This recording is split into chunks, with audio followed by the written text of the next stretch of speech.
Welcome back to the Grease Goblins Rereads channel. Today's video, we are going to be ranking every POV of A Clash of Kings. We've now completed the book, gone through every single chapter. I've given every chapter a rating, just like I did with the Game of Thrones, and now it's finally here to kind of figure out, what do I think about all these POVs? How do I rate them? And we're going to go through that in today's video. Now, I want to clarify right away. This was a bit different than a Game of Thrones' rating. A Game of Thrones, the ratings for the most part dictated where each POV was on my ranking, so it was pretty accurate. Like if all the chapters added up to a character having a 9.4 rating out of 10, that meant they usually were at the top. That was not necessarily the case for this book. There are multiple times throughout my list where I would have a character have a very good ranking for their chapters, but that didn't necessarily transfer to them, say, being, in my opinion, the third or fourth best or whatever. I also do want a preference. I will not be ranking Crescent in this, given he only has one chapter. He's a prologue. I don't think that makes sense to rank him in a POV list. So heading into number 9, I have Daenerys. And this is really difficult for me to understand. So last book, Daenerys was the POV that whenever I saw her chapters, I was just delighted to read her chapters. I really enjoyed her. She ended up being like tied for my favorite POV of book 1. And now with this book, Clash of Kings, she's my least favorite POV, and it's almost the polar opposite feeling. I dreaded having to do her chapters outside of her 4th chapter. When I saw it was time to do her for a chapter, I just dreaded doing the reread that week because there just isn't a lot to enjoy in her chapters. When you think about her storyline in A Clash of Kings, she's super far away from anything happening with any of the other storylines. She is completely irrelevant to the rest of the story, and this to me is signified so much in Daenerys 2, where like the big ending moment for her chapter is her finding out that Robert is dead. And it's so interesting because the disconnect there is just like, Robert has been dead for it feels like 500 to 600 pages now, and this is just now coming as a revelation for Daenerys. It kind of shows the big problem with Daenerys. She is so disconnected from anything relevant happening that it makes it feel like she's having her own little storyline. But then the problem with her having her own little storyline is her own little storyline is not very good either. Daenerys' first chapter in A Clash of Kings is basically just a catch-up. It's reminding you what happened at the end of the last book and kind of pushing forward for this book. She's in the Red Waste and they're kind of walking around aimlessly and they're feeling pretty hopeless, and then all of a sudden they get to go to Qarth. Then we're not with the character for a good amount of time, and we also don't get Daenerys' first chapter for a good portion of A Clash of Kings. She's just not even in the book. So Daenerys comes in and we go to Qarth. And the next big problem with Daenerys' storyline is there's not a whole lot of aim to it. Like there's not a big objective goal that Daenerys is going for throughout the entire book. And Daenerys' supporting cast as well is definitely worse than it was in book 1. In book 1, one of the things that made Daenerys so interesting is, firstly, her character work was fantastic by George, but also she had a great surrounding cast. She had Jorah, Viserys, Illyrio, Khal Drogo, Miri, tons of interesting characters that have their own motivations and own character arcs going on throughout the book. In Qarth, Daenerys is like the only interesting character that I care about. Like you can kind of say Jorah, but even Jorah is more interesting in terms of like his dynamic with Daenerys, and even that's not really explored a whole lot in this book. That's more in the next book. So Daenerys has nobody that's really interesting for me personally in her arc in a book 2 outside of maybe Quaithe, but she shows up like every once in a while and isn't really much of an actual character in this book. More she's just somebody that shows up to give cryptic messages and prophecies for Daenerys. And so Qarth sees Daenerys kind of begging for support and armies to go to Westeros after Robert has died. She gets nowhere. And so you're kind of thinking, where is this going? How is Daenerys going to get out of this? How is she going to overcome her situation? And as we get into her 4th chapter, which I believe is her only good chapter of this book, and I won't even go further, it's a great chapter. It's one of my favorites of this book and of the first 2 books thus far in a reread. It's great because it actually starts to tie her in with the main story, with all these different visions and prophecies that we still speculate on till this day, and they have a lasting impact for her character. And so that's great and all, and I enjoy that chapter. When we get to her conclusion, it feels like all the steam and all of the amazing tension that was built up from the 4th chapter just kind of falls flat, because Daenerys 5 in reality is Daenerys gets saved by Barristan, who she doesn't know is Barristan, which is kind of cool. You know, we see an assassination attempt on Daenerys happen.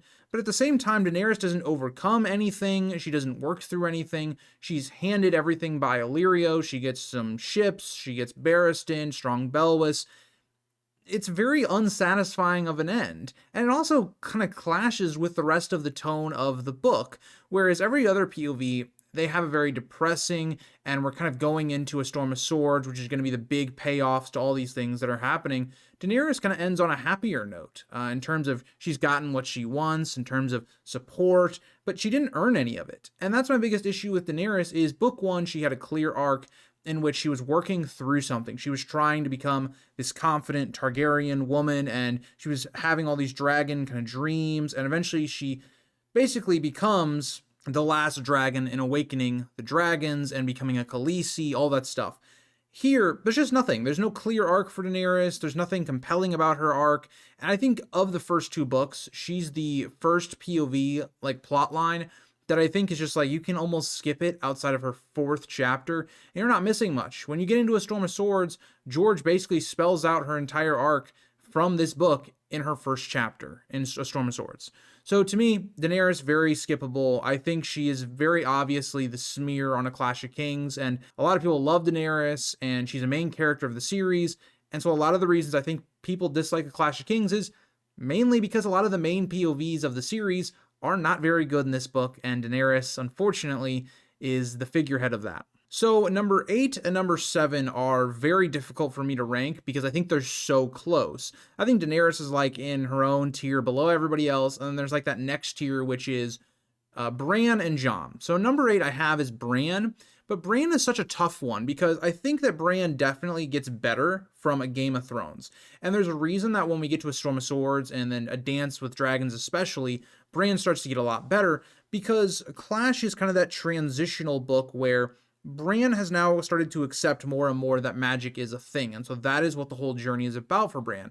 Unlike Daenerys, Bran actually has a character arc. He actually has something that he's basically overcoming by the end of the book. He has a change in his character in terms of he starts the book realizing that magic is probably a thing, but he needs to be convinced of it. So Jojen and Mira enter the plot. And so we see how that develops throughout the rest of the book, as by the end of it, Bran is able to go into Summer effortlessly, and he's even staying in Summer for too long, and that's going to have to be overcome in A Storm of Swords and the future of the series.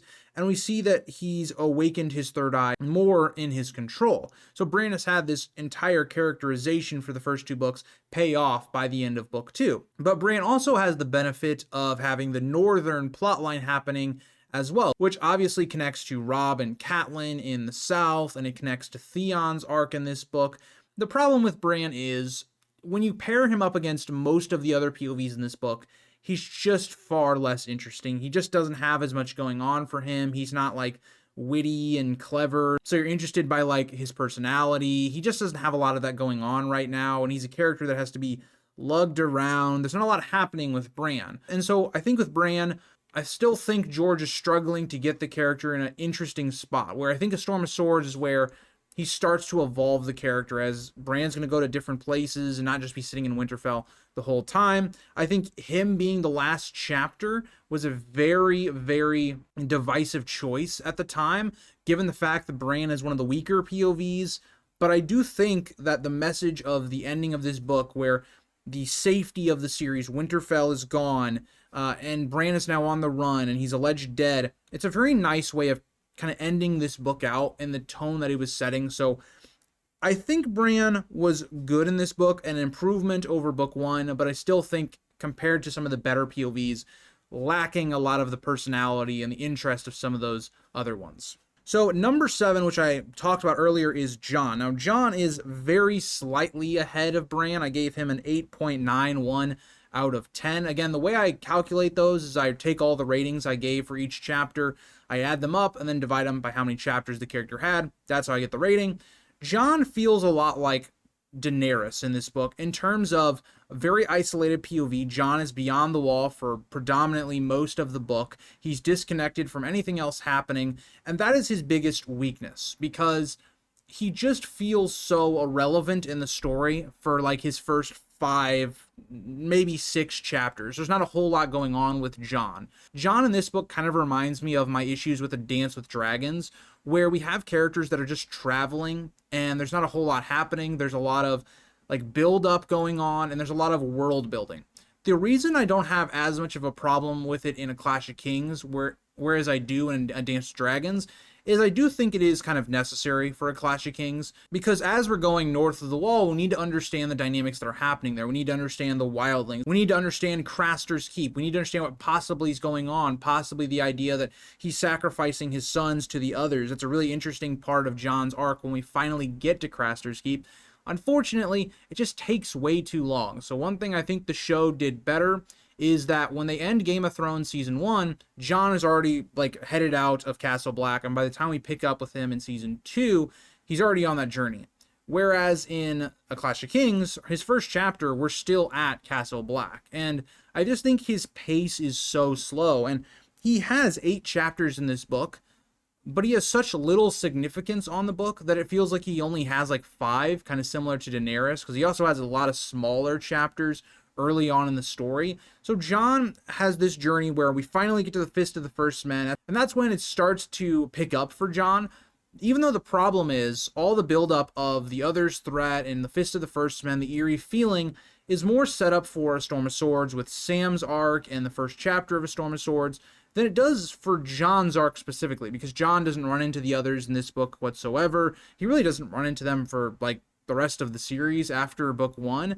So it's a lot of buildup, but not even for Jon's plotline, because once Jon then goes with Qhorin Halfhand, that's when I think his journey starts to get interesting.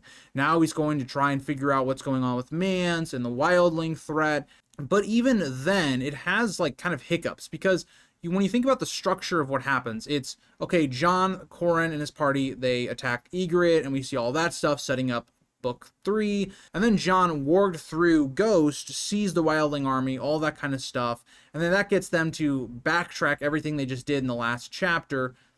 And then you have, of course, the finale of Jon killing Qhorin and the setup with the wildling stuff.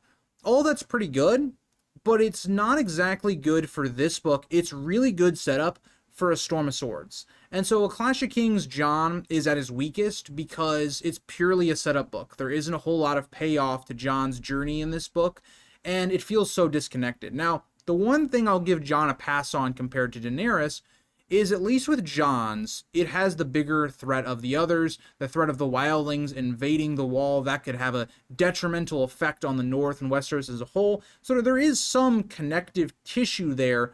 It's just not good enough, in my opinion, to like make Jon a compelling read in this book. Like, for instance, what I mean by connective tissue is, like, say Daenerys.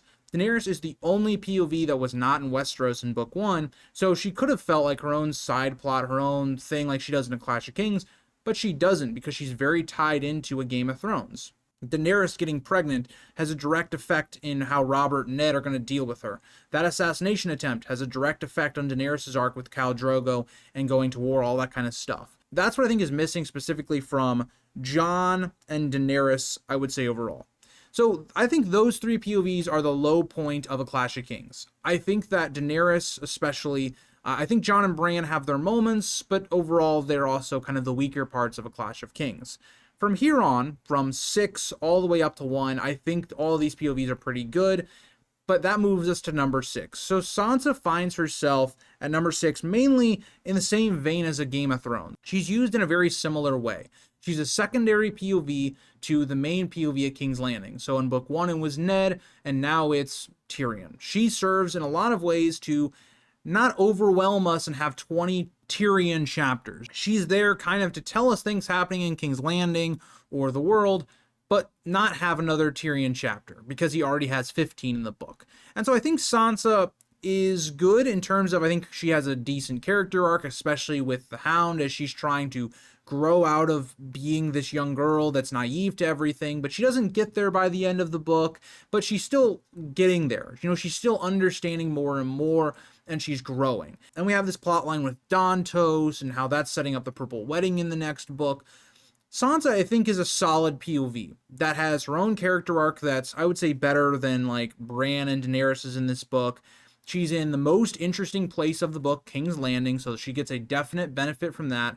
And she has a really nice, I would say, storyline with the Hound. I think the Hound and Tyrion specifically really help her storyline. I think that Sansa has the benefit that Daenerys had in the last book, where she just has so many great characters next to her. You know, whether it's during the Battle of the Blackwater, we basically have like a mini Cersei POV with her and Sansa talking. Or it's Sansa when she's being berated because of Robb's victories in the West, and we see like a mini Tyrion POV with Sansa being the real POV though. But then we have moments in which we see inside of the Hound and what he's thinking and his whole storyline throughout this book. Sansa is a great supplemental POV that was never supposed to be like the standout of this book, but I think she fulfills her job pretty well, and I think sixth place makes sense. So moving to number 5, I would say the POV that I enjoyed the most on a reread outside of maybe number 1 was Theon. You know, Theon is a tough one because in this second book, he's very much arrogant, he's kind of an asshole, he's not the best guy that you're going to root for, anything like that. But when you have the context of where his storyline is going, with A Dance with Dragons in mind, reading him is, in my opinion, the biggest theme of this book. It's a tragic tale of watching these characters that had an intense high after book 1. Book 1 ends on a very happy high note outside of like Ned's death. Theon is representing the deconstruction of that. Theon goes from being with Robb at the Whispering Wood, being like a brother to Robb, to this book where he has this tragic divide between the Greyjoys and the Starks and not knowing who he should be, but also he's this person that is arrogant and spoiled and believes that he should inherit everything, but at the same time there's so much nuance with how Balon and Asha treat him that you feel bad for Theon even though he's such an asshole. It's so compelling, and I actually really like the Iron Islands chapters when he's there, just given the fact that we get to build out the world a little bit more, while also keeping it very connected to the main story. Theon is there to try and rally the support of the Ironborn to go with Robb, but that ends up, betraying Robb. I think that's really done well. Outside of Theon kind of messing around sexually with his sister is so weird to read. It's like one of the only smears on the early Theon chapters. And so Theon, of course, takes a little bit to get going, to start to figure out what George is planning with the character. But when Theon finally gets to Winterfell, and he takes over as that POV from Bran, it's so interesting because Theon is much more interesting than Bran. And so Theon just absorbs everything that's interesting about Bran's plotline and puts it into his. And it's so compelling watching Theon trying to rule over Winterfell and just not seeing the picture that he can't rule Winterfell. It's never going to happen. Winterfell itself becomes like a character like Harrenhal. And watching Theon's fall as he's betrayed in his last chapter by Ramsay, and that is another arc that's set up by Bran's storyline that gets paid off in Theon's storyline.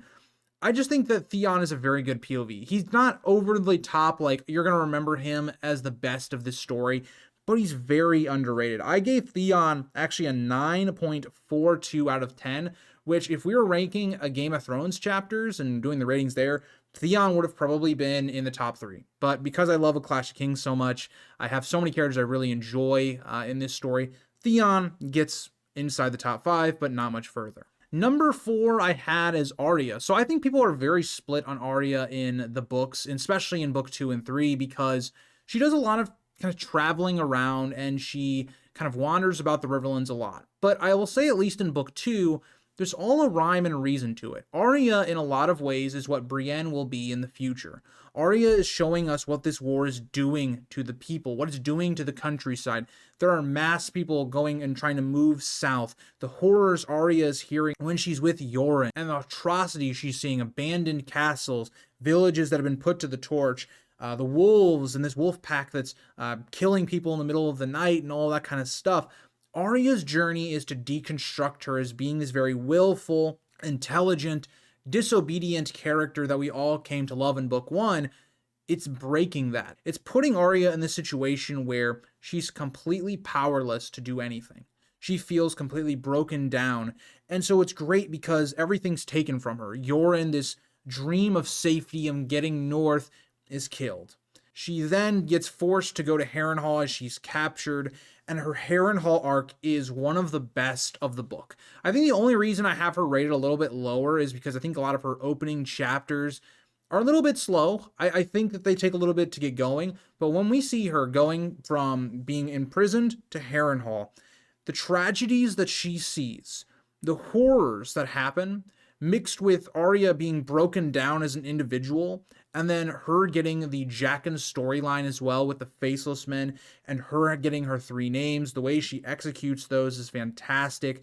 We have the Weasel Soup chapter, her final chapter is fantastic, and this completion of her arc that Harrenhal kind of destroyed the Arya that we knew, and now we have an Arya that's much darker, who's murdering people. Her morals are all over the place because of the way the trauma has affected her and the person that she's had to become to survive. Arya has such a powerful arc in this book. And again, I want to say, I think the top 5 characters, POVs for this list are brilliant. They're the reason I love A Clash of Kings. And Arya being at 4, I don't know, man. Like I could see an argument of putting her higher than this, because I love reading her chapters so much, but I do think the top 3 to me are like perfect. And I think Arya has blemishes like here and there, especially in her early chapters where it takes a little bit to get going, but once we do, she just keeps rolling. So I love Arya in this book. Now, funny enough though, with that being said, she only had a 9.29 out of 10, which is actually underneath Theon in terms of my ratings.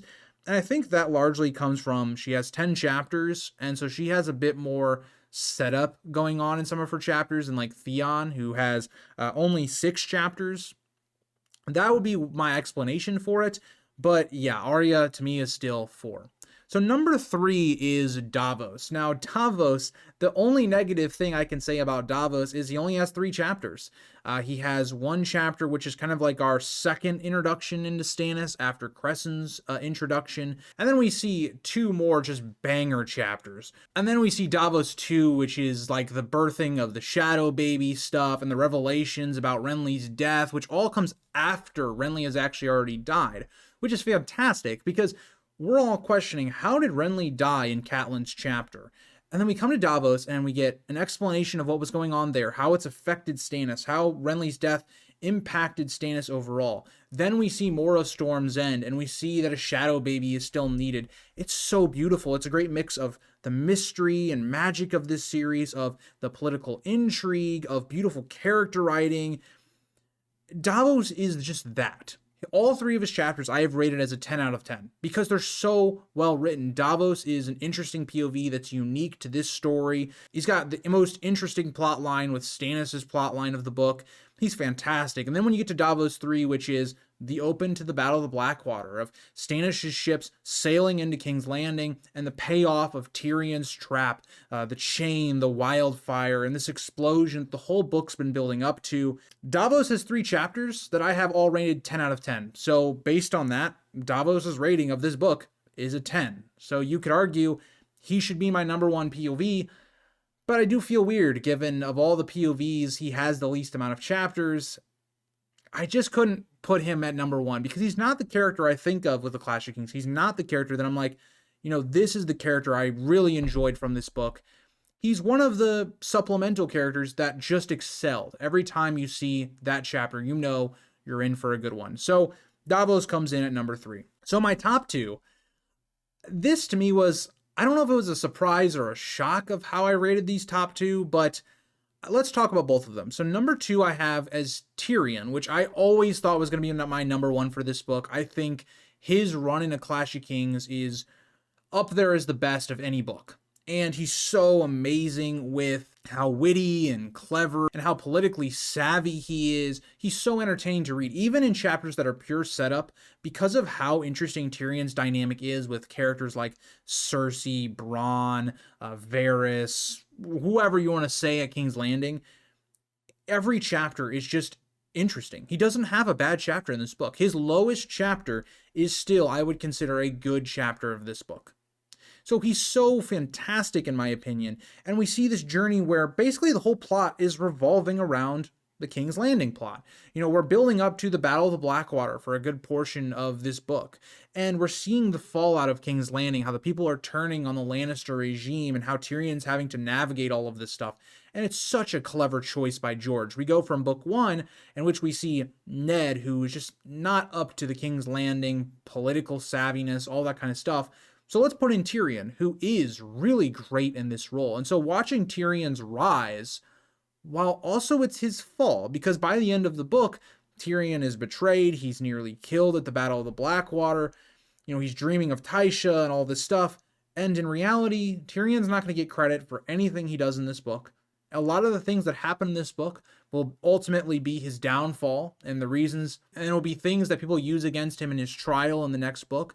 Tyrion is so great because he does everything that A Clash of Kings does well. It builds up things and sets things up for a Storm of Swords, while Tyrion has his own arc that's super compelling and interesting that also fulfills nicely in this book. Tyrion is the heart and soul of A Clash of Kings, and that just cannot be denied. I did give him a 9.41 out of 10, so technically he'd only be rated like 4th, but that's just because he had so many chapters that some of his setup chapters are maybe going to be middle of the pack or a little bit lower, so it's harder to be consistent, I think. But I would say Tyrion is the heart and soul of A Clash of Kings. But that leads me to my number 1. As you guys have probably heard throughout my reread, I think this reread finally cemented who was my favorite POV. It had always kind of been in the mold of I had a top 3. It was Tyrion, Jaime, and Cersei. But Catelyn in this book, George was cooking when he wrote this character. Outside of Catelyn 1, which is just a pure setup chapter, catching you up from a Game of Thrones, nothing really is that compelling that happens in the chapter. It's very similar to, I would say, like Daenerys 1 in terms of this book. But after that moment, Catelyn has the most interesting plotline for me personally. She gets to have the Renly and Stannis conflict and the nuances between both sides, while also Catelyn is struggling with immense grief and she feels guilt for everything that's happening.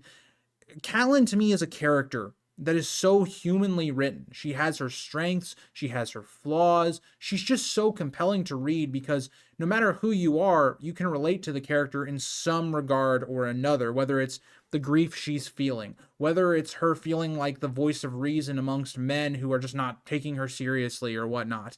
She's so amazing, and she gets placed in such amazing plot lines. So her first plot line, Renly and Stannis, you have Renly's Peach, which is my favorite chapter of the book because it does so much for the character of Stannis and Renly and building out their conflict, to then having Renly die in one of the most shocking, impactful moments of the entire series in Brienne's arms, and Catelyn then having to flee with Brienne, the emotional impact that has.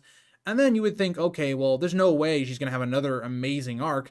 She does. Because then her next arc is about Riverrun. It's about the battle between Tywin and Edmure and the tension that's growing there, all while, Catelyn feels this sense of dread that something, is not right, that there's this sense of hopelessness going on. And then as, her story goes on, she finds out that Bran and Rickon are alleged dead, and that is what prompts her to free Jaime. It's this sadness, this hopelessness that has overcome her, that she's finally made that really damning choice in Robb's campaign. Now, we don't necessarily know what Catelyn does by the end of this book. We don't find out about Jaime being released until the next book, and so it leaves it on a cliffhanger. But with the hindsight of knowing what she did, Catelyn has the strongest, I think, character arc of the book, where she starts by trying to be a strong mother.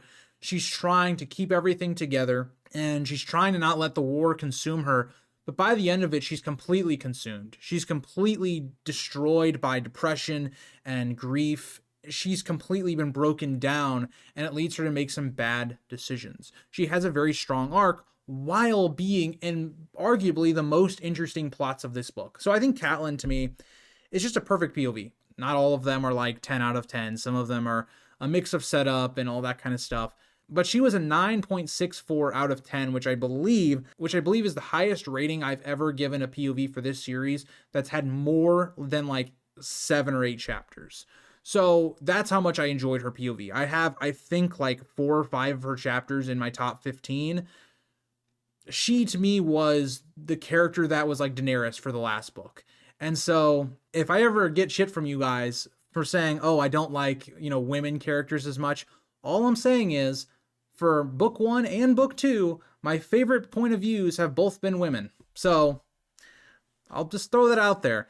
But that wraps up our POV rankings. Just to give you guys a refresher, it was Catelyn at number 1, Tyrion at number 2, number 3 was Davos, number 4 was Arya, number 5 was Theon, number 6 was Sansa, number 7 was Jon, and number 8 was Bran, and number 9, finally, ending it off, was Daenerys. So this is not the last of Clash of Kings video. I will be putting out a ranking video of every single chapter, which is going to be a long one, so stick tight for that one. And then also, I'll be doing my conclusion, and that will finish out A Clash of Kings. Again, I wanted to say a massive thank you to anyone watching these videos. And also, hopefully the Spotify will be updated. I've been having a ton of issues with it over the last few months. It doesn't load on Google Chrome. It gives me errors, all that kind of stuff. So I finally started using a different browser, and I think it's working. I'm not sure. I've had an episode, basically, it's been trying to upload for hours now, and it's not worked. So we'll see on that. But thank you guys all for watching, and let me know what is your ranking of the Clash of Kings POVs. Bye, guys.